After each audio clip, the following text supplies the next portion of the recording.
أعوذ بالله من الشيطان الرجيم. بسم الله الرحمن الرحيم. الحمد لله رب العالمين، والصلاة والسلام على أشرف الخلائق أجمعين، سيدنا وسيد الأولين والآخرين، حبيبنا وحبيب إله العالمين، إمام المرسلين وخاتم النبيين، أبي القاسم المصطفى محمد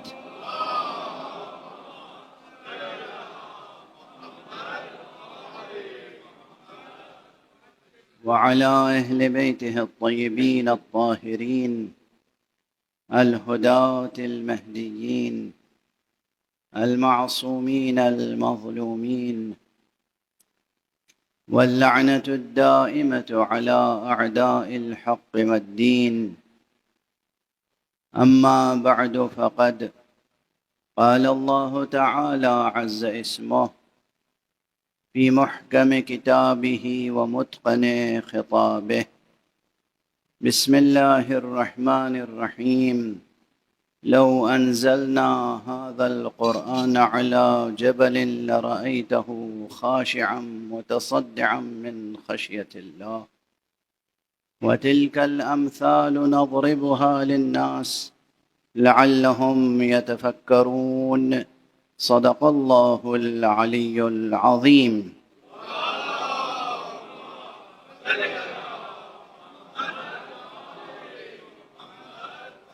ایک اور بلندتر صلوات پڑھیں.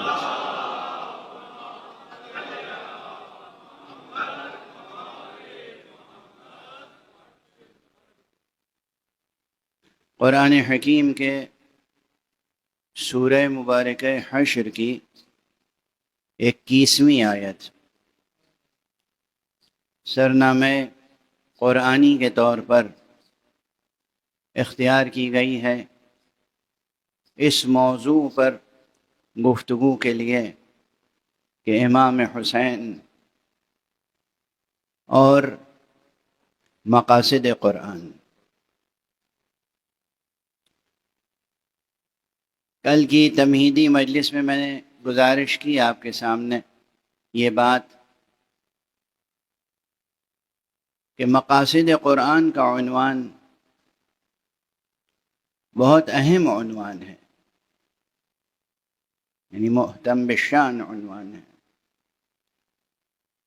اور یہ بنیادی طور پر علوم القرآن کے مباحث میں سے ایک بحث ہے. علوم القرآن یعنی وہ علوم، معلومات انسانی کے وہ خزانے جن کا ایک خاص ربط و تعلق ہے قرآن سے.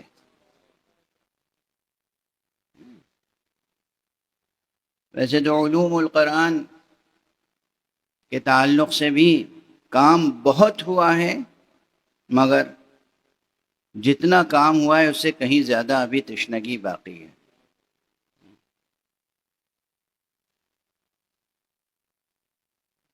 مقاصد جمع ہے مقصد کی اور مقصد کی.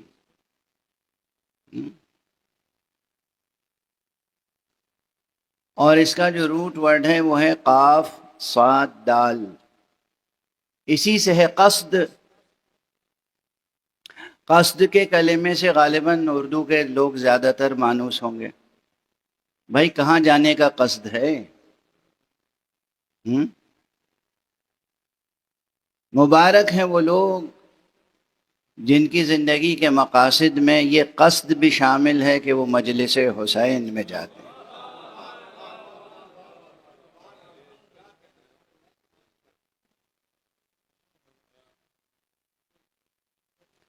نہایت ہی مبارک و مسعود ہیں وہ افراد بشر، وہ انسان جو اٹھتے بیٹھتے یہ قصد رکھتے ہیں کہ وہی کریں جس میں رضائے مولا ہو.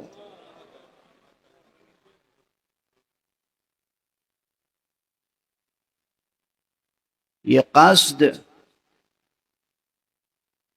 قاصد، مقصد، مقصد، مقصود، مقصود سے بھی اردو والے مانوس تو ہیں، ہے نا؟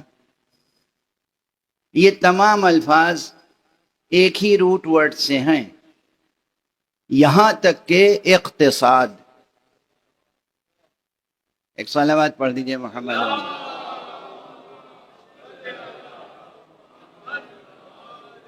مولانا آپ یہاں تشریف لائیں۔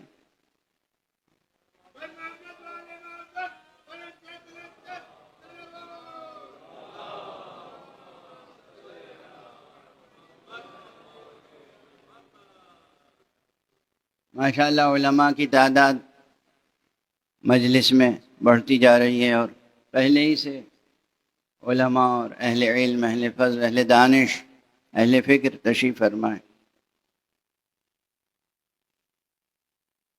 تو میں عرض یہ کر رہا تھا کہ اقتصاد تک، دیکھیے نا، اب یہ موقع نہیں ہے کہ علم صرف و اشتقاق کے تمام تقاضے پورے کیے جائیں اور بتائے جائیں، لیکن قصد، قاف صاد دال، یہ جو روٹ ورڈ ہے بہت اہم ہے، اور اس سے جتنے الفاظ نکلے ہیں سب بہت اہم ہیں، اور جتنے الفاظ اس ایک روٹ ورڈ سے، اس مصدر سے قرآن مجید میں آئے ہیں وہ تلاش کیجئے گا۔ یہ طالب علموں کے لیے ہوم ورک ہے نا؟ دیکھیے، میں ممبر پر صرف آپ کی واہ واہ و سبحان اللہ اور شہرت اور داد اور دہش کے لیے نہیں آتا ہوں۔ میری ہمیشہ سے کوشش یہ رہی، اور اب اس میں اضافہ ہوتا جا رہا ہے، کہ سامعین زیادہ سے زیادہ مباحث سے خود جوڑے رہیں، اور 1 گھنٹے میں مجلس ختم نہ ہو جائے، ہماری تقریر ختم ہو لیکن مجلس جاری رہے۔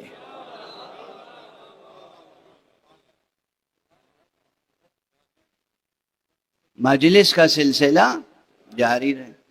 تو یہ ایک کام ہے، جو لوگ، جو بچے، جو جوان، جو حضرات یہ ذوق رکھتے ہیں، شوق رکھتے ہیں، وہ آج جا کے یہ دیکھیں گے کہ قرآن مجید میں قاف صاد دال اس روٹ ورڈ سے کتنے الفاظ آئے ہیں، اور کہاں کہاں کس سیاق و سباق میں آئے ہیں، ہے نا؟ یہ ایک اچھا علمی مشغلہ بھی ہوگا، اور انشاءاللہ رضائے حق بھی اس میں ہوگی۔ آپ کے لیے علم کے دروازے کھلیں گے، ابواب علم کھلیں گے۔ اب یہاں تیزی سے ایک بات اور عرض کروں کہ جب بات قصد کی آ گئی، بغیر قصد کے تو مقصد تک پہنچ ہی نہیں سکتے۔ بھئی مقصد، آپ کی اردو زبان میں مقصد سے مراد کیا ہے؟ منزل۔ کوئی ایک منزل آپ کی نگاہ میں ہے، اور آپ اس کے لیے جب چلتے ہیں، جب منزل پہ پہنچ جاتے ہیں تو کہتے ہیں مقصد حاصل ہو گیا، مقصد تک پہنچ گئے، ٹھیک ہے نا؟ لیکن مقصد تک پہنچنے کے لیے سب سے پہلے ضروری ہے قصد۔ قصد کے معنی ہے ارادہ، عزم، نیت۔ بغیر نیت کے اور ارادے کے اور بغیر عزم کے پہلا قدم ہی نہیں اٹھے گا،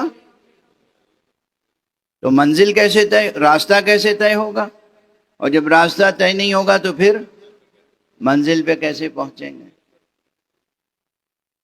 اب دیکھیے، اگر صرف ایکیڈمک بحث کرنی ہوتی تو میں ایک عنوان لے کے مقاصد قرآن اور وہ جو مطالب لوگوں نے لکھے ہیں اس پہ کچھ اضافہ کر کے، کچھ پیوند کاری کر کے پیش کر دیتا، بات ختم ہو جاتی۔ بھئی یہی تو ہوتا ہے ریسرچ میں، اور کیا ہوتا ہے؟ پی ایچ ڈی مقالے جو آپ لوگ لکھتے ہیں، کیا کرتے ہیں؟ کتنے پی ایچ ڈی کے مقالوں کا میں ممتحن بھی رہا ہوں، اور جو میں نے غالباً مدینۃ العلم کی مجلس میں کہا تھا کہ معلومات کی تجارت کا سلسلہ جاری ہے۔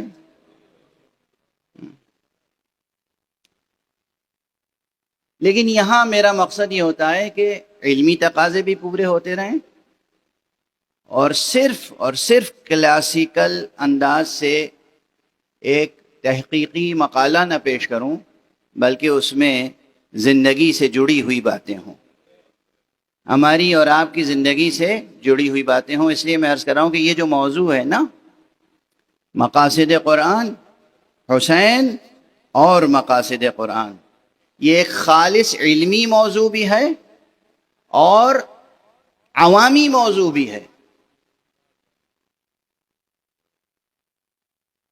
اور ایسے موضوعات پہ گفتگو یہ بتاتی ہے کہ اسلام نے تہذیب اور ثقافت کے باب میں بھی کسی ایسی رسم کو متعارف نہیں کرایا ہے کہ جس کے پیچھے کوئی مضبوط علمی اساس نہ ہو، کوئی علمی بنیاد نہ ہو، ایسی کوئی رسم نہیں ہے۔ اب مشکل یہ ہے کہ مختلف انسانی معاشروں کے تہذیبی ہجوم کے نتیجے میں بہت سی غیر سنجیدہ رسمیں، بہت سے ایسے رواج ہمارے معاشروں میں بھی آ گئے، مگر وہ اسلامی نہیں ہیں۔ اسلام نے کوئی بھی رسم ایسی متعارف نہیں کرائی کہ جس کی کوئی نہ کوئی علمی بنیاد اور اساس نہ ہو۔ اس لیے یہ بحث عوامی بھی ہے اور یہ بحث علمی بھی ہے۔ لیکن ایک بات عرض کرتا چلوں کہ اسی کے ساتھ اس میں اخلاقی ایک اور سلوکی ایک نقطہ شامل ہو جائے کہ مقصد تک آپ نہیں پہنچ سکتے جب تک کہ قصد سب سے پہلے قلب میں نہ ہو۔ قصد کا محل کیا ہے؟ قلب۔ نیت کہاں کرتے ہیں آپ؟ زبان سے؟ زبان کا کام ہے بولنا، زبان کا کام ہے الفاظ ادا کرنا۔ الفاظ ظرف نیت نہیں ہیں، ظرف نیت، نیت کا محل، نیت کی جگہ وہ دل ہے، قلب۔ اور اس آیت میں بطور خاص قلب انسانی کی تربیت کا موضوع ہے۔ اب آیت کی طرف توجہ فرمائیے گا، یوں ہی پڑھ کے گزر نہ جائیے گا، اس آیت کو اپنی روزمرہ ایمانی، اسلامی، تہذیبی، ثقافتی، تربیتی شخصیت سے جوڑیے گا۔ لو انزلنا هذا القرآن على جبل، کون ارشاد فرما رہا ہے؟ اللہ سبحانہ و تعالی فرما رہا ہے کہ اگر ہم نے اس قرآن کو کسی پہاڑ پر نازل کیا ہوتا، لو انزلنا هذا القرآن على جبل لرأيته خاشعا متصدعا من خشیت اللہ، تو تم دیکھتے کہ وہ پہاڑ خوف خدا سے، خشیت خدا سے خود کو امر خدا کے سامنے سرنگوں کر دیتا، خاشع ہو جاتا، ذلیل ہو جاتا، متعبد ہو جاتا، تذلل اختیار کرتا، اس میں خشوع پیدا ہو جاتا۔ لَرَأَيْتَهُ خَاشِعًا مُتَصَدِّعًا، اور ایسا ویسا خشوع نہیں، ٹکڑے ٹکڑے ہو جاتا، ریزہ ریزہ ہو جاتا۔ کس امر سے؟ خوف خدا سے۔ یہ پہاڑ کی مثال کیوں لائی گئی؟ آگے آیت بھی کہہ رہی ہے وَتِلْكَ الْأَمْثَالُ نَضْرِبُهَا لِلنَّاسِ لَعَلَّهُمْ يَتَفَكَّرُونَ، یہ مثالیں ہم لوگوں کے لیے اس لیے دیتے ہیں، اور اس طرح کی مثالیں اس لیے دیتے ہیں تاکہ وہ سوچیں، تفکر کریں، اپنے نفس کا جائزہ لیں، اور اپنے خالق کے درمیان رشتوں کا جائزہ لیں۔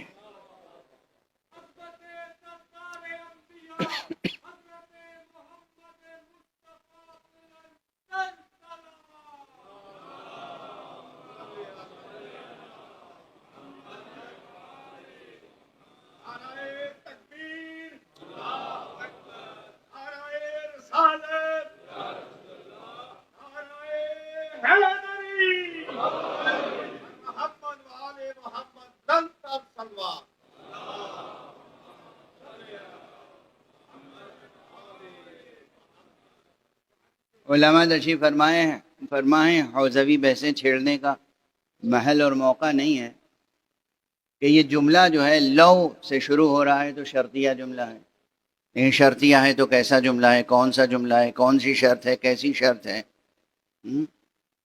لو کے تقاضے کیا ہیں؟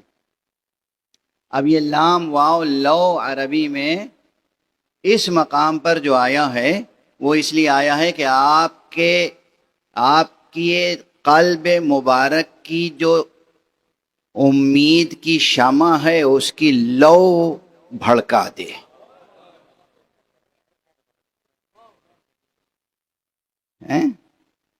یہ لو تو شرط کے لیے آتا ہے عربی میں، اب یہاں گرامر تو عرض کرنی نہیں ہے مجھے۔ لو انزلنا، اگر ہم قرآن کو نازل کرتے، کہاں؟ علی جبل، ایک ارشاد کیوں فرمایا گیا؟ اسی لیے یہ فقیر مسلسل عرض کرتا ہے قرآن قرآن قرآن، قرآن کی طرف توجہ فرمائے۔ یہ بالکل ایسا ہی ہے کہ کوئی شفیق، مربی، کوئی باپ، کوئی استاذ اپنے کسی فرزند یا شاگرد کی تربیت کے لیے انتہائی اخلاص کے ساتھ تمام تر خدمتیں کرنے کے بعد اگر یہ محسوس کرے کہ یہ ہماری بات پر دھیان نہیں دے رہا ہے، تو وہ یہ کہے کہ اتنی تربیت اگر ہم نے کسی حیوان کی کی ہوتی تو وہ بھی انسان بن چکا ہوتا۔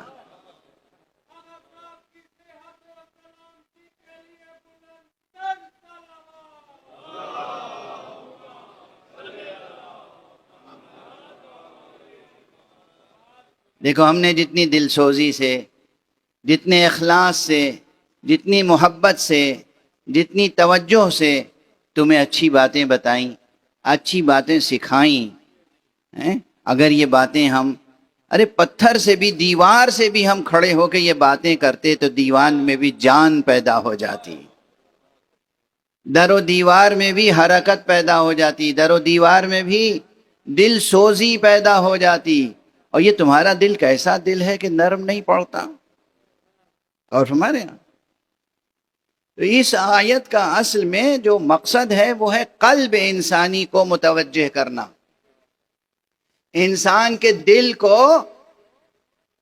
امر حق قبول کرنے کے لائق بنانا، توجہ دلانا۔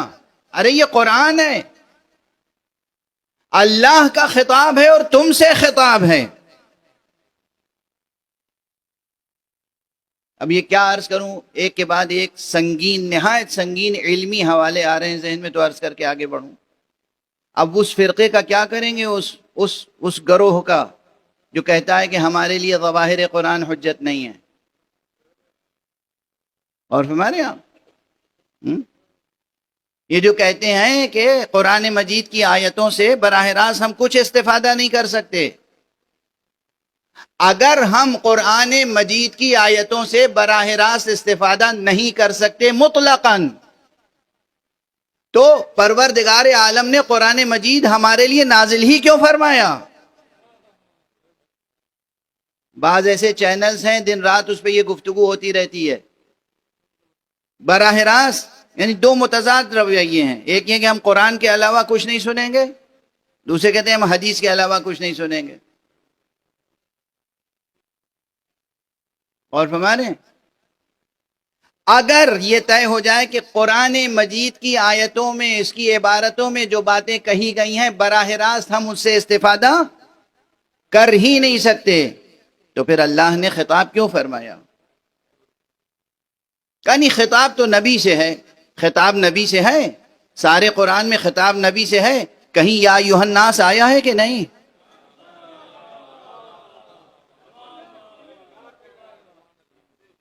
سارا خطاب نبی سے ہے، کہیں یا ایھا الذین آمنوا آیا ہے کہ نہیں؟ سارا خطاب نبی سے ہے، کہیں قرآن مجید میں قل یا ایھا الکافرون آیا ہے کہ نہیں؟ اللہ کا خطاب کافروں سے ہے اسی قرآن میں، اللہ کا خطاب مومنوں سے ہے اسی قرآن میں، اللہ کا خطاب عامت الناس سے ہے اسی قرآن مجید میں۔ اور اہل قرآن ایمان لانے کے باوجود یہ کہہ رہے ہیں کہ قرآن مجید کی آیتوں سے براہ راست استفادے کا ہمیں کوئی حق نہیں ہے۔ قرآن مجید ٹیکنیکل اصطلاحوں میں الجھتے ہیں، الجھاتے ہیں، بہت ٹیکنیکل بحث چھڑ گئی، میں کیا عرض کروں، آپ ایک بلند صلوات بیٹھ دیجیے۔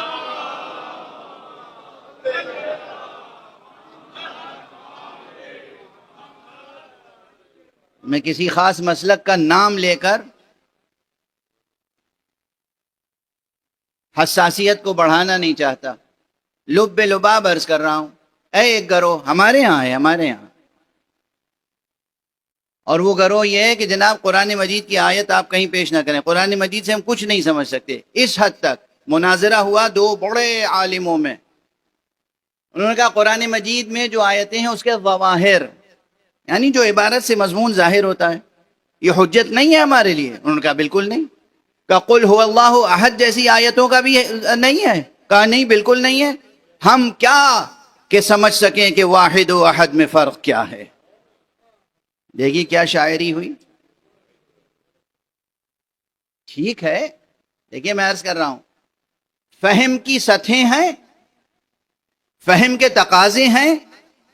قرآن مجید اسی طرح قیام قیامت تک تمام انسانوں کے لیے نور کا سرچشمہ ہے، موج در موج، جیسے آفتاب کی روشنی پوری کائنات کو روشن کرتی ہے، موج در موج۔ جس شے کو سورج کی کرنوں میں سے جن کرنوں کی ضرورت ہوتی ہے وہ شے ان کرنوں کو جذب کر لیتی ہے۔ اسی روشنی سے جہاں جو رنگ ظاہر کرنا ہوتا ہے پروردگار وہاں وہ رنگ ظاہر کر دیتا ہے۔ توجہ رکھیے گا، سورج ایک، سرچشمہ ایک، روشنی آ رہی ہے، سبزے پہ پڑی تو سبز نظر آ رہا ہے، گل پہ پڑی تو سرخ نظر آ رہا ہے۔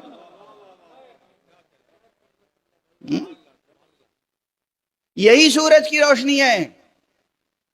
ہرے درختوں پہ پڑتی ہے تو عموماً ہرے درخت وہ اپنی غذا تیار کرتے ہیں، وہ کاربوہائیڈریٹ تیار کرتے ہیں۔ یہی سورج آپ کے اوپر پڑتا ہے تو آپ اس سے کاربوہائیڈریٹ تیار نہیں کر پاتے، آپ کا جسم اس سے وٹامن ڈی تیار کرتا ہے۔ وہی سورج کی روشنی ہے، دوسری نہیں ہے۔ توجہ ہے، یہی سورج کی روشنی سبزے پہ پڑی، اس نے کاربوہائیڈریٹ تیار کر لیا، آپ کے اوپر پڑی، آپ نے وٹامن ڈی تیار کر لیا۔ قرآن مجید اس سے کہیں زیادہ عظیم نور ہے، اس سورج سے کہیں زیادہ عظمت ہے اس کے نور کی۔ جس شے کو، کائنات کی جس شے کو قرآن مجید کے ذریعے سے پروردگار کو جو ہدایت دینی ہوتی ہے، جو افاضہ کرنا ہوتا ہے، وہ اس شے تک پہنچ جاتا ہے۔ سب سے زیادہ جو مسئلہ ہے وہ اس بیچارے انسان کے ساتھ ہے۔ انسان، ہائے انسان، ہائے انسان۔ غالب نے بلا وجہ تھوڑی کہا تھا آدمی کو بھی میسر نہیں انسان۔ قرآن کی طرف توجہ فرمائیں عزیزان گرامی۔ قرآن کو صرف ٹیپ کے ذریعے سے سننے کی عادت نہ ڈالیں، سنیں وہ بھی ثواب ہے، پڑھیں وہ بھی ثواب ہے، لیکن اصل چیز ہے تفکر، تدبر، غور۔ کس لیے غور؟ تاکہ آپ اپنے وجود کو قرآن مجید کے ساتھ مستحکم کر سکیں، آپ کا رشتہ قرآن سے مستحکم ہو جائے۔ عموماً ہوتا کیا ہے، قرآن مجید بھی نعوذ باللہ 100,000 بار نعوذ باللہ اور نقل محفل ہو کے رہ گیا ہے، خاص طور سے سیاستدانوں کے درمیان۔ کبھی اٹھا کے قرآن نہیں پڑھیں گے، ادھر ادھر کسی عالم کی تقریر سے کبھی کوئی آیت سن لی، آدھی یاد ہے آدھی بھول گئے، اور جب پھر کسی عالم سے ملتے ہیں تو آیت سناتے ہیں ایسے کہ جیسے ماشاءاللہ بہت پڑھے لکھے ہیں، قرآن پر نظر ہے، آیتیں یاد ہیں، اور کس انداز سے پڑھتے ہیں، غلط پڑھ رہے ہیں مگر سنا رہے ہیں، اور کبھی کبھی تو مجموع کو سنا دیتے ہیں۔ زندگی میں قرآن سے کوئی رشتہ نہیں ہے، دل میں کہیں نور قرآن نہیں. اور ہمارے ہاں لو انزلنا هذا القرآن على جبل لرأيته خاشعا متصدعا. خدا فرما رہا ہے ارے انسانوں، اگر ہم اس قرآن کو پہاڑوں پر نازل کرتے تب بھی وہ تذلل اختیار کرتے، خاشع ہو جاتے، ٹکڑے ٹکڑے ہو جاتے. مگر تمہارے دل کتنے سخت ہیں کہ اس سے متاثر نہیں ہوتے. وَتِلْكَ الْأَمْثَالُ نَضْرِبُهَا لِلنَّاسِ. یہ مثالیں تو ہم لوگوں کے لیے اس لیے پیش کرتے ہیں لعلہم یتفکرون، تاکہ یہ تفکر کریں. تو توجہ حاصل ہوئی آپ کو اس آیت کی طرف کہ آیت میں پیغام کیا ہے. اب ایک بات اور عرض کر کے آگے بڑھوں تاکہ مجلس کے کچھ اور تقاضے بھی پورے ہو جائیں. ایک تو رخ یہ ہے، اکثر میں عرض کیا کرتا ہوں کہ عبارتوں میں مفاہیم تہ در تہ ہوتے ہیں. مفاہیم، مفہوم، مضمون کلام، اس مضمون کے اندر مفاہیم بہت ہوتے ہیں، ایک سے زیادہ. منطوق ایک ہوتا ہے اور اس کے ساتھ مفہوم ایک سے زیادہ ہو سکتا ہے. منطوق یعنی جو بات کہی گئی، جو بات کہی گئی اس کے ساتھ مفہوم کئی ایک ہیں. اب مثلا میں یہاں بیٹھا ہوں، میں کہوں پانی دیجئے، بات تو میں نے کہا پانی دیجئے. اب سننے والے یہ بھی سمجھ سکتے ہیں کہ مولانا پیاسے ہیں اس لیے پانی طلب کر رہے ہیں. طلب کیا ہے پانی، ثابت ہو رہی ہے پیاس. اور ہمارے یہاں طلب کر رہے ہیں پانی، کوئی دوسرا شخص سمجھا یعنی پیاس نہیں ہے، اس میں تقریر کرنے میں حلق میں خراش پیدا ہو جاتی ہے، پیاس نہیں ہے، وہ حلق تر کرنے کے لیے پانی مانگ رہے ہیں. تو میں نے تو کہا تھا پانی لائیے، دو آدمیوں نے دو مفہوم پیدا کر لیے. کتنی روزمرہ کی مثال ہے، واضح ہے. تو کبھی کبھی بات ایک ہوتی ہے مگر اس میں مفاہیم تہ در تہ متعدد ہوتے ہیں. اب بلاغیوں نے یعنی علم بلاغت کے علماء نے کچھ مفاہیم پہ گفتگو کی، لیکن جہاں انہوں نے بہت سی باتیں چھوڑ دی تھیں وہاں علماء علم اصول نے آ کے مفہوم شرط و مفہوم عدد و مفہوم لقب اور مفاہیم کا ایک سلسلہ قائم کر دیا کہ ایک ہی جملے میں کتنے مفہوم ہو سکتے ہیں. توجہ ہے. ہو گئی ذرا ٹیکنیکل بحث، بالکل مکتبی و مدرسی، لیکن یہ سب کام آئے گی انشاءاللہ. جملہ ایک ہوتا ہے، مفہوم اس کے ساتھ ایک سے زیادہ ہو سکتا ہے. اب اللہ سبحانہ اور خاص طور سے جملہ شرطیہ میں مفہوم شرط پہ تو کتنی بحث ہوتی ہے علم اصول میں. اگر پروردگار یہ قرآن نازل کرتا پہاڑ کے اوپر بھی تو پہاڑ کیا ہوتا، ریزہ ریزہ ہو جاتا. اب اگر اس آیت اس منطوق کے ساتھ مفہوم کو قائم کیا جائے تمام انسانوں کے حوالے سے، توجہ رہے، تو سرزنش ہے، تنبیہ ہے، عتاب ہے، یاد دہانی ہے. کیا ہو گیا ہے تمہیں اور کیسے ہیں تمہارے دل. پہاڑ پر بھی ہم یہ کلام نازل کرتے تو اس میں خشوع پیدا ہو جاتا، خدا کا خوف پیدا ہو جاتا، اطاعت کا جذبہ پیدا ہو جاتا اور حق طاعت ادا کرنے میں وہ ٹکڑے ٹکڑے ہو جاتا. تمہارے دل نرم نہیں پڑتے، یہ ایک مفہوم. لیکن اگر تمام عالم انسانیت کو چھوڑ دیں اور صرف قلب منور مصطفیٰ کو توجہ رکھیں، مفہوم بالکل بدل جائے گا. ارے یہ قرآن وہ عظیم ثقل ہے، ثقل الہی، ثقل ربانی، امانت الہیہ. اگر کسی پہاڑ پہ بھی نازل کرتے تو وہ پہاڑ ریزہ ریزہ ہو جاتا. مگر دیکھو قلب مصطفیٰ کتنا شجاع ہے، کتنا عظیم ہے، کتنا پرقوت و پرعزم ہے کہ مصطفیٰ کی شخصیت ریزہ ریزہ نہیں ہوئی، بلند ہوئی اتنی کہ معراج تک پہنچ گئی. صلوات پڑھ دیں محمد و آل محمد.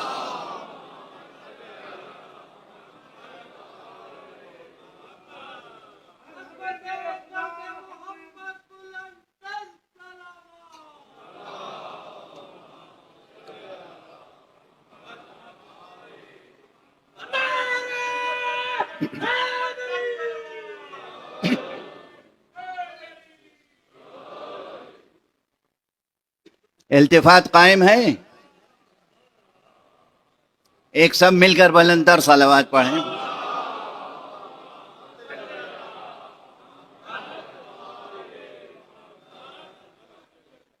ملتفت ہیں آپ؟ متوجہ ہیں؟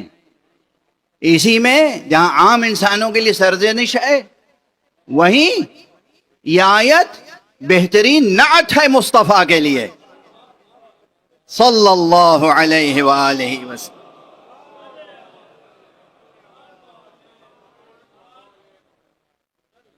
لو انزلنا هذا القرآن على جبل لرأيته خاشعا متصدعا من خشية الله وتلك الأمثال نضربها للناس لعلهم يتفكرون. اب یہ آپ کا حسن ظن اور حسن سماعت ہے. تو آخری فقرے پر اب توجہ دلاؤں، لعلهم يتفكرون. دیکھیے قرآن مجید نے جتنا فکر کرنے پہ زور دیا ہے، اتنا ہی یہ دنیا کے مفکرین قرآن سے دور ہو جاتے ہیں. عجب تعصب ہے. یہ بہت سے لامذہب دانشور عموماً مذہبی لوگوں کو کہتے ہیں کہ یہ تعصب رکھتے ہیں، حالانکہ میں نے اپنی زندگی میں دیکھا ہے ان کے اندر مذہب کے خلاف تعصب بہت ہوتا ہے، دین کے خلاف تعصب بہت ہوتا ہے. ادھر کوئی دینی بات کی، چہرے کا رنگ بدل گیا، دین سننا نہیں چاہتے، ایمان و اسلام کی بات سننے کے لیے آمادہ نہیں ہے. ایک تعصب ہے سخت دنیا پرست دانشوروں کے اندر، دین کے خلاف، نبی کے خلاف، نبوت کے خلاف، قرآن کے خلاف، اور بالنتیجہ خدا کے خلاف. بہرحال اب قبل اس کے کہ وقت تمام ہو، تھوڑی سی گفتگو اور آگے بڑھ جائے. اگر قلب انسانی صحیح و سالم ہو تو مقاصد قرآنی خود روشن ہوتے چلے جاتے ہیں. یہ قلب کو سب سے پہلے سنوارنے کی ضرورت ہے، اور قلب سنوارنے کے لیے سب سے پہلے چاہیے کیا؟ یہی ریاضت ہے. لوگ سن لیتے ہیں بہت سنجیدگی سے، عمل کچھ نہیں ہو پاتا. سب سے پہلے اس قلب کے ساتھ آپ کو جو سلوک کرنا ہے وہ یہ کہ اس قلب کو سمجھیں کہ یہ خانہ حق ہے، یہ اللہ کا گھر ہے. اللہ کے اب کوئی صاحب آپ کو اپنے گھر کی چابی دے دیں اور آپ وہ چابی کسی اور کو دے دیں اور کسی اور کو بسا دیں اس میں، تو آپ کیا کہلائیں گے؟ بددیانت کہلائیں گے یا نہیں؟ خائن، بددیانت. یہ دل گھر ہے اللہ کا، اور آپ نے اس میں بسا رکھا ہے نہ جانے کس کس کو. دنیا بسی ہوئی ہے دل میں، اور دل میں بسنا چاہیے کسے؟ اگر یہ دل خالی ہو جائے، پہلا مرحلہ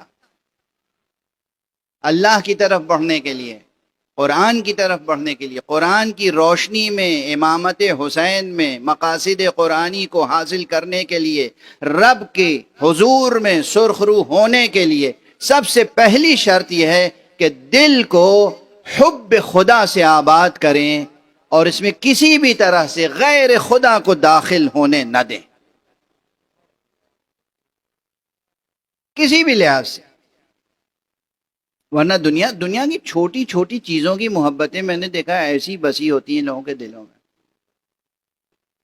بہت پیسے والے ہیں، خوب، کسی چیز کی کمی نہیں ہے. ایک نئی کار آ گئی بازار میں، اب 4 کاریں پہلے سے موجود ہیں، 8 کاریں موجود ہیں. اب دل بس صبح شام جب تک وہ کار حاصل نہ ہو جائے، مومن کا دل نہ ہوا، ڈونلڈ ٹرمپ کا دل ہو گیا.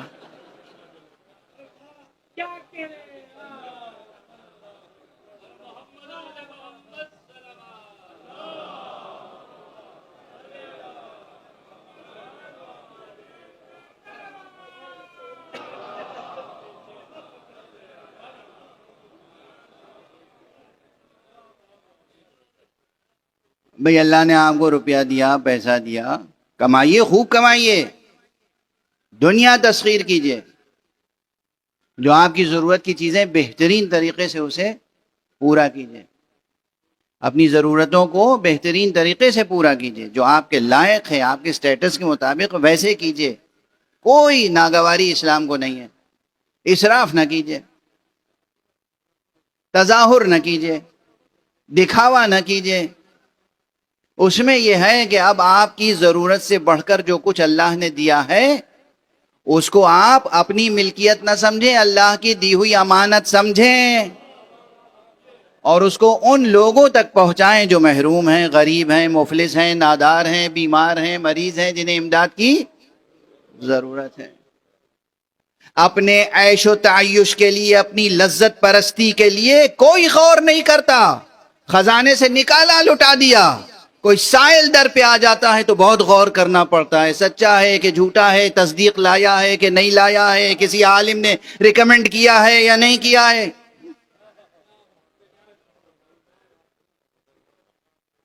اور ہمارے آپ توجہ ہے؟ تھوڑی سی سخت ہو گئی بات، بس تھوڑی سی سخت ہوئی ہے، پہاڑ جیسی سخت نہیں ہے۔ صلوات پڑھ دیجئے محمد۔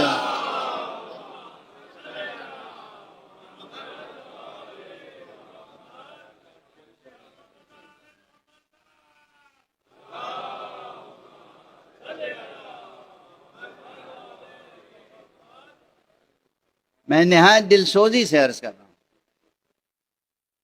کماؤ، دنیا کو تسخیر کرو۔ لیکن میں نے یوں ہی کہا تھا، مثال دی تھی، لیکن بات پہنچ گئی وہیں تک، قصد سے اقتصاد تک۔ بات قصد سے اقتصاد تک پہنچ گئی۔ اقتصاد کس علم کو کہتے ہیں معلوم ہے؟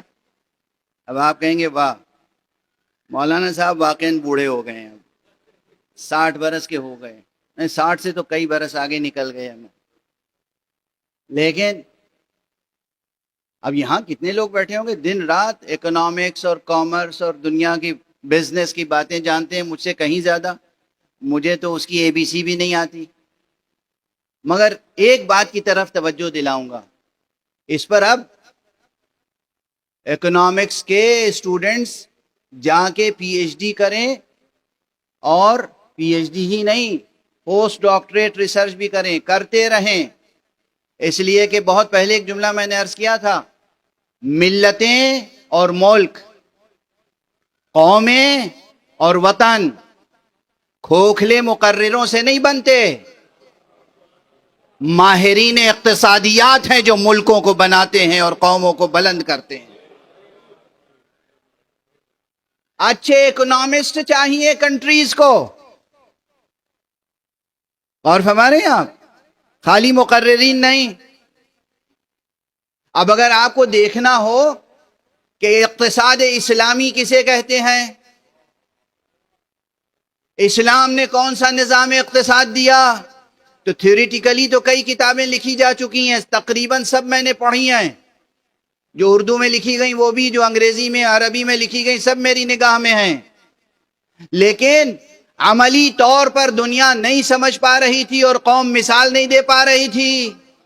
اسلامی اقتصاد کیا ہوتا ہے، اس میں کتنی برکتیں ہیں، اس میں کتنا استحکام ہے، اس میں کتنی رضاکاری ہے، اس میں کس قدر ظرف اندیشی، ژرف اندیشی اور ظرافت کاری ہے، اس کا اندازہ دنیا والوں کو نہیں تھا، مگر اب ہو گیا۔ ایک طرف دیکھ رہے ہیں کہ وہ ممالک ہیں جن کا قبضہ تمام سرمایوں پر ہے،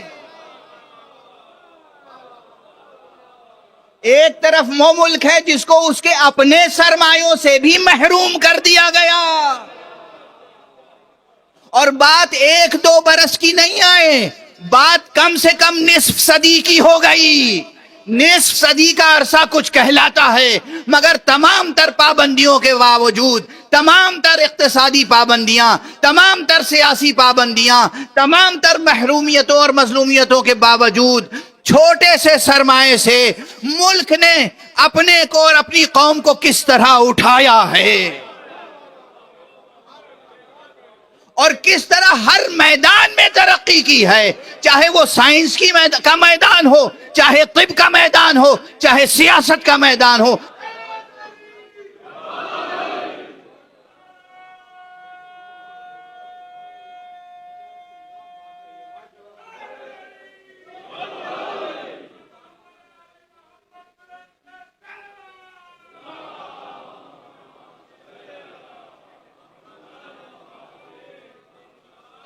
اقتصاد اور عوام دوست اقتصاد، اس کا بھی امتحان ہو گیا۔ بہت سے ممالک جو سرمایہ دار پہلے سے ہیں، ادھر جنگ چھڑی، ادھر انہوں نے اپنے عوام کے ہاں قیمتیں بڑھا دی ہر چیز کی۔ وہ جو محروم ملک تھا، ادھر جنگ چھڑی، عوام کے لیے قیمتیں کم کر دی گئیں۔ اسے کہتے ہیں اقتصاد اسلامی۔ صلوات پڑھنے محمد والے۔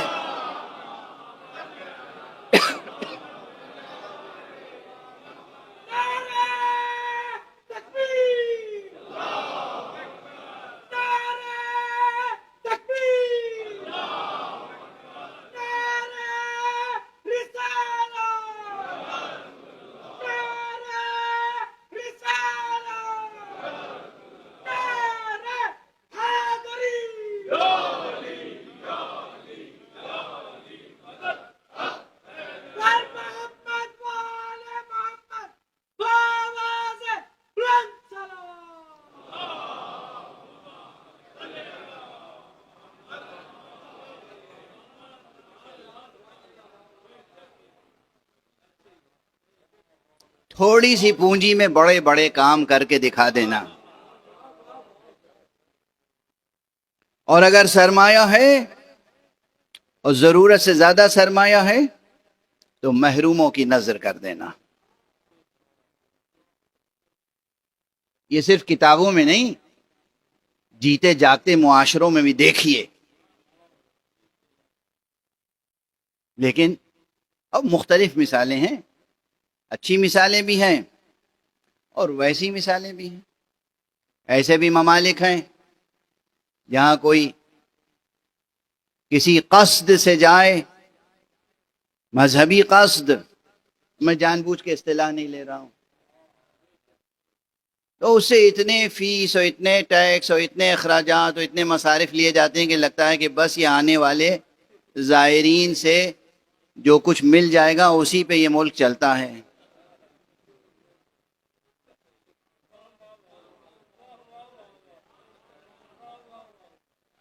اور دوسری طرف وہ بھی ملک ہے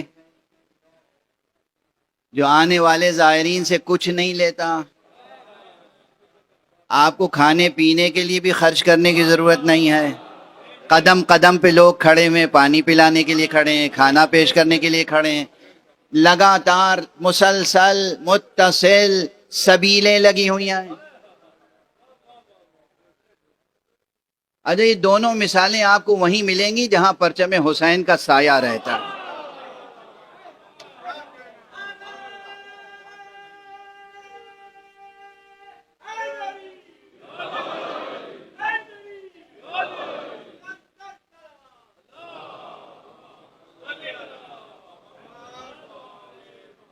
وہ پہلی مثال بھی تھوڑے سے سرمایے سے بڑے بڑے کام کر دکھانا، سختیوں میں عظیم امور انجام دینا۔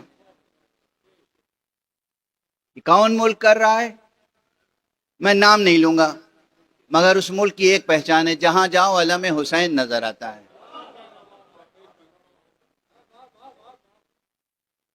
آنے والے زائرین سے ایک سے بڑھ کر ایک چاہتا ہے کہ اس کی خدمت کریں ہم۔ بڑے بڑے سرمایہ دار، باعزت، صاحب منصب، صاحب مراتب، اور وہ خادموں کی طرح لباس پہنے ہوئے کھڑے ہیں، زائرین حسین کے پاؤں دھو رہے ہیں۔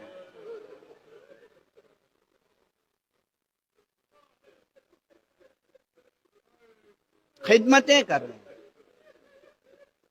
خدمتیں کر رہے ہیں۔ کس ملک میں ہو رہا ہے؟ جہاں یہی علم حسین، علم عباس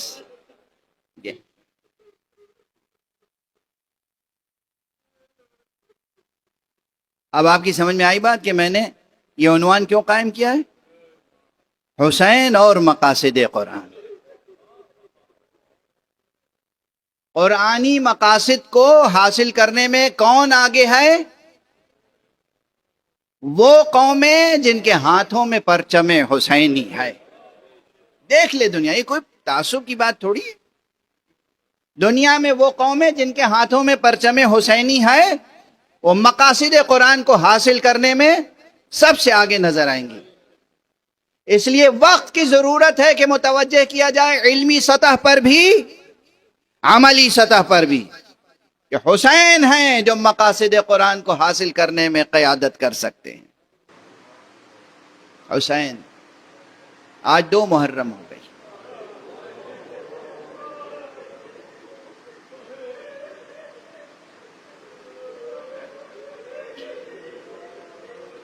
بس اس سے زیادہ آج عرض نہیں کر پاؤں گا.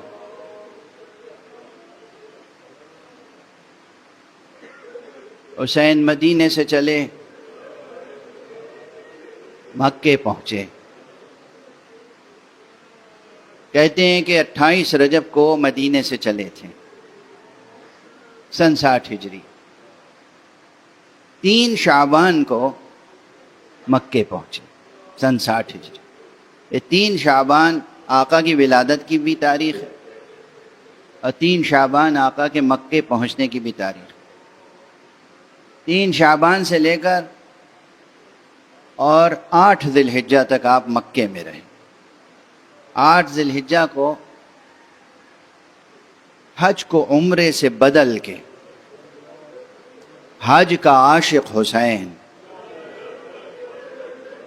کعبے کا عاشق حسین. کس دل سے حسین نے مدینہ چھوڑا ہوگا یہ بیان کرنے کی طاقت ہے، اور نہ یہ بیان کرنے کی طاقت ہے کہ کس دل سے حسین نے مکہ چھوڑا. جس قدر مدینے سے مانوس تھے حسین، اسی قدر مکے سے بھی الفت تھی آقا کو. کعبہ، حرم اور وہ چند قبریں جو جنت المعلی میں تھی.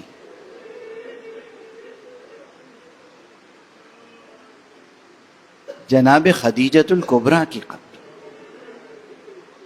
جناب ابو طالب کی قبر، جناب عبد المطلب کی قبر، وہ شیب ابی طالب جہاں رسول کی ولادت ہوئی تھی، وہ کعبہ جہاں مولا علی کی ولادت ہوئی تھی. دینی لحاظ سے بھی، اور اگرچہ ان کی زندگی اور ذات تمام تر دین ہے، مگر عام لوگوں کے لیے کہ ذاتی لحاظ سے بھی مکے سے بھی کچھ کم عشق نہ تھا آقا حسین کو. مگر مکے سے نکلنا پڑا حج کو عمرے سے بدل کے. یہ جو ہمارے بزرگ کہتے آ رہے ہیں نا، اس میں بہت بڑی حقیقت چھپی ہوئی ہے. بحث کیجئے تو نہ جانے کتنی بحث کرنے کی ضرورت ہوگی. مکے سے نکلے اور منزل بمنزل کربلا کی طرف بڑھتے چلے. ایک منزل وہ آئی کربلا پہنچنے سے پہلے جہاں دیکھا کہ سامنے سے ایک لشکر اور آ رہا، چھوٹا سا لشکر. لیکن آقا حسین کے ساتھی جتنے تھے ان کے مقابلے میں تو وہ لشکر بھی بڑا تھا. آقا حسین نے اس لشکر کا استقبال کیا. دشمن کا لشکر تھا. ہر منزل پر آقا اپنے ساتھیوں سے کہتے تھے خوب پانی بھر لو، مشکیزیں خالی نہ رہیں.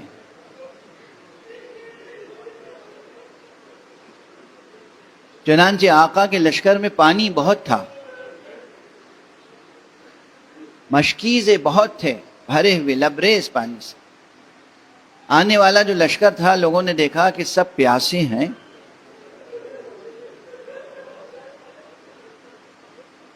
یہاں تک کہ ان کے گھوڑے بھی پیاسے ہیں. انسان بھی پیاسے ہیں، گھوڑے بھی پیاسے ہیں. دشمن ہیں مگر آقا نے اپنے جوانوں سے کہا کہ ان کا استقبال کرو اور دیکھو کوئی پیاسا نہ رہ جائے، سب کو پانی پلاؤ۔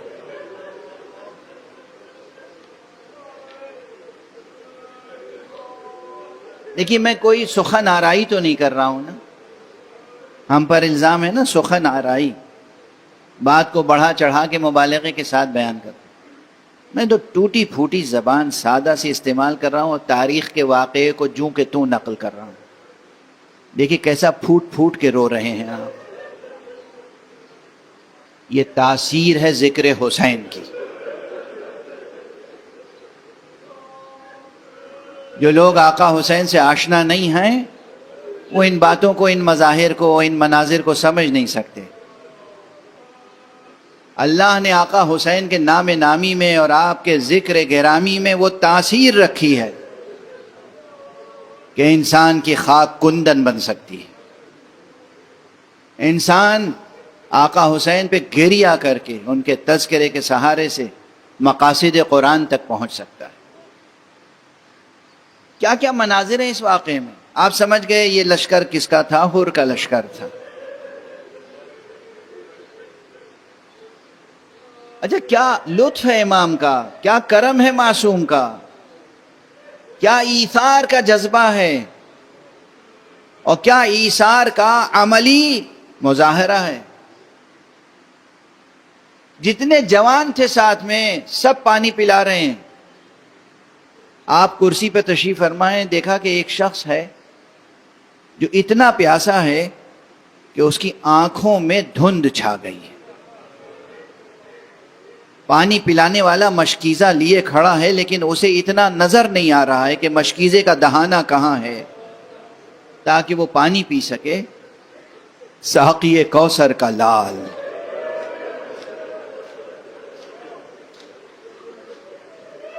شافع محشر کا بیٹا، کرسی سے اٹھے امام، آگے بڑھے، اپنے چلو سے اس کو پانی پلا۔ اجرکم علی اللہ، اجرکم علی اللہ۔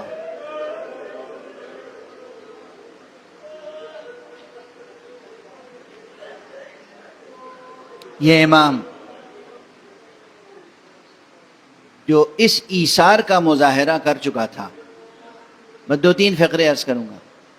یہ جب 2 محرم کو کربلا پہنچا اور چاہا کہ خیمے دریا کے کنارے لگائیں، وہی لشکر جسے پانی پلایا تھا سامنے آ کے کھڑا ہو گیا۔ نہیں، ہم آپ کو دریا کے کنارے خیمے لگانے نہیں دیں گے، ہمارے حاکم کی اجازت نہیں ہے، دریا سے دور خیمے نصب کریں۔ میں ایک جملہ عرض کرنا چاہتا ہوں، عموماً لوگ کہتے ہیں کہ 7ویں محرم سے پانی پہ پابندی تھی۔ میں کہتا ہوں پانی پہ پابندی تو روز اول سے تھی دشمن کی طرف سے۔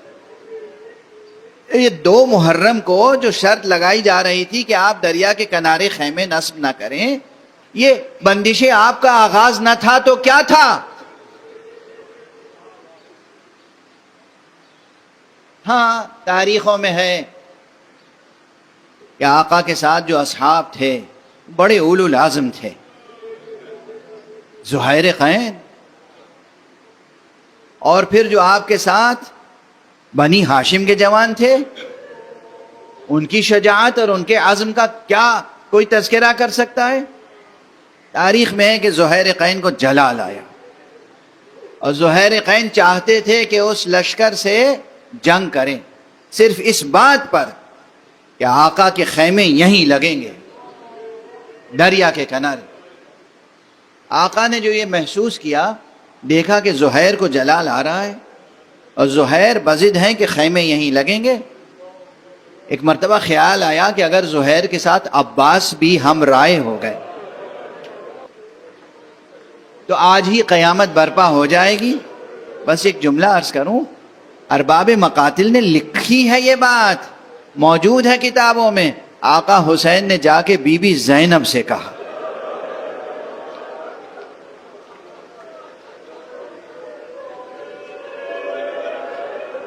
بہن زینب تم تو بابا کی وصیتوں کی رازدار ہو، تمہیں معلوم ہے ہمارے آنے کا مقصد کیا ہے؟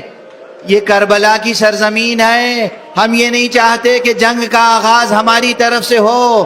بی بی زینب کی آنکھوں میں پہلے سے آنسو تھے، مگر بھائی کی خاطر فرمایا بھیا کیا حکم ہے، مجھے کیا خدمت انجام دینی ہے؟ کہا بس عباس کو بلا لو، تم عباس کو بلا کے کہہ دو کہ ہم اپنی طرف سے جنگ کا آغاز نہیں کرنا چاہتے۔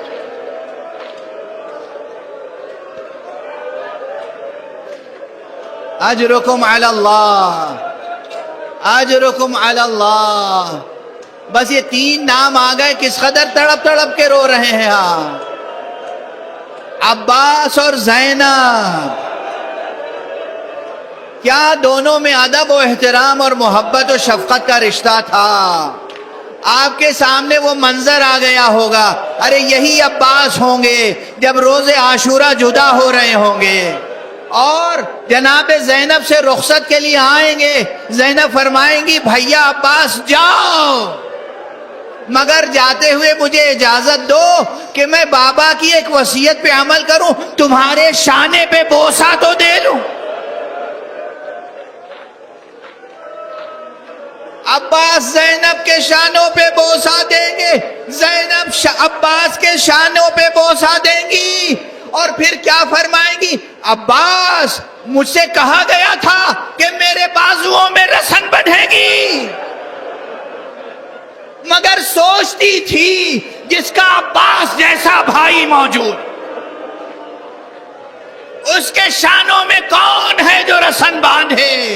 مگر جاؤ، جب تمہارے شانے نہ رہیں گے، اللہ کی راہ میں قلم ہو جائیں گے، تو پھر میرے شانوں میں بھی رسن بندھ کے رہے گی۔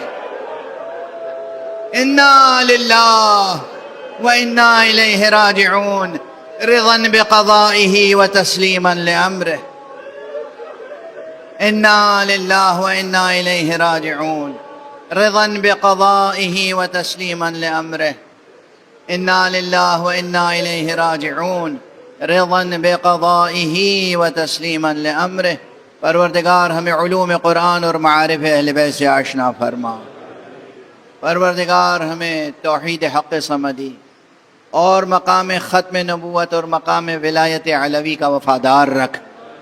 پروردگار دنیا سے جنگ و جدل اور بے امنی کو دور فرما۔ پروردگار امن و عافیت کا انعام فرما۔